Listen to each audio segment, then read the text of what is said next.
Puasa Asyura, tradisi Yahudi.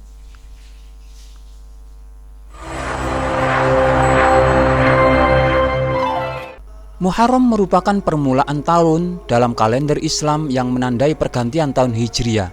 Keberadaan Muharram disebut bulan yang mulia merujuk pada firman Allah Subhanahu wa taala yang disebutkan dalam surat At-Taubah ayat 36 dan hadis yang diriwayatkan oleh Bukhari dan Muslim, di mana Rasulullah SAW bersabda, dalam setahun ada 12 bulan, di antaranya ada 4 bulan yang mulia, 3 darinya berturut-turut, yaitu Dzulqa'dah, Dzulhijjah, Muharram, dan Rajab.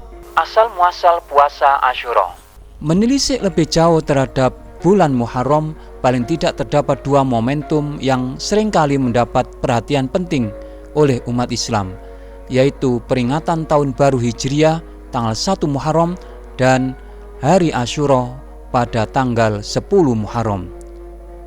Terkait dengan puasa Asyura, terdapat asumsi bahwa ritual menahan haus dan lapar ini bukanlah tradisi orisinal umat Islam, melainkan diadaptasi dari ibadah umat Yahudi.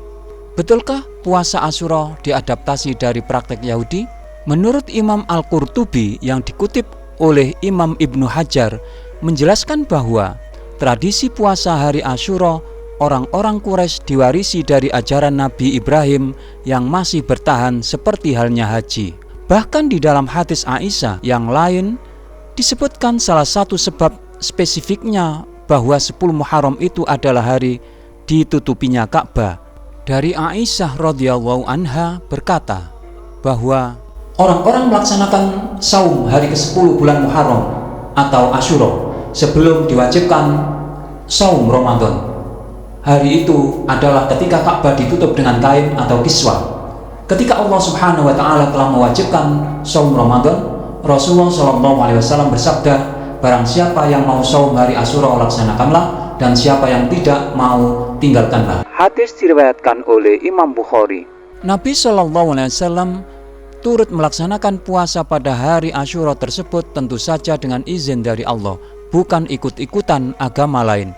Kemudian ketika Nabi SAW berhijrah ke Madinah, beliau mendapati orang-orang Yahudi Madinah juga melaksanakan puasa hari Asyura. Rasulullah SAW juga menanyakan hal tersebut sebab sebelumnya beliau melaksanakan puasa Asyura mengikuti tradisi Nabi Ibrahim yang masih tersisa.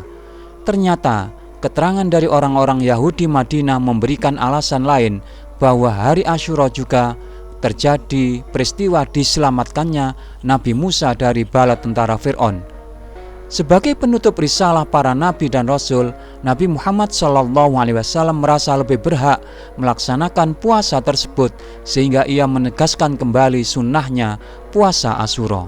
Karenanya Nabi Muhammad SAW tidak mengikuti tradisi Yahudi, sebab sebelum bertemu dengan orang-orang Yahudi Madinah pun beliau telah melaksanakan puasa Asyura. Selanjutnya, bila kita perhatikan, memang ada aspek ibadah umat Islam yang awalnya sama dengan Yahudi, lalu berubah ketika ajaran Islam semakin purna pewahyuannya, seperti kiblat.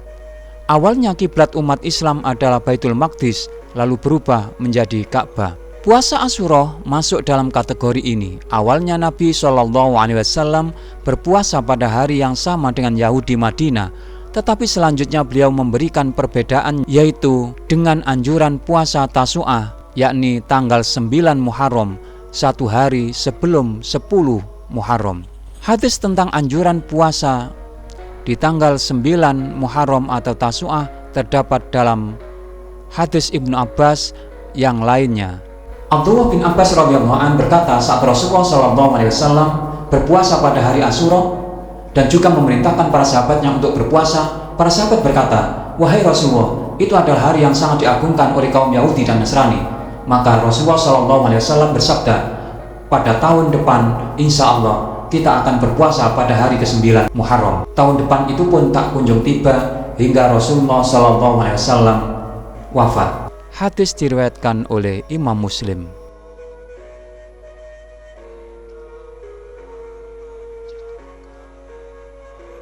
Demikian, mudah-mudahan ini bermanfaat untuk kita semua. Assalamualaikum warahmatullahi wabarakatuh.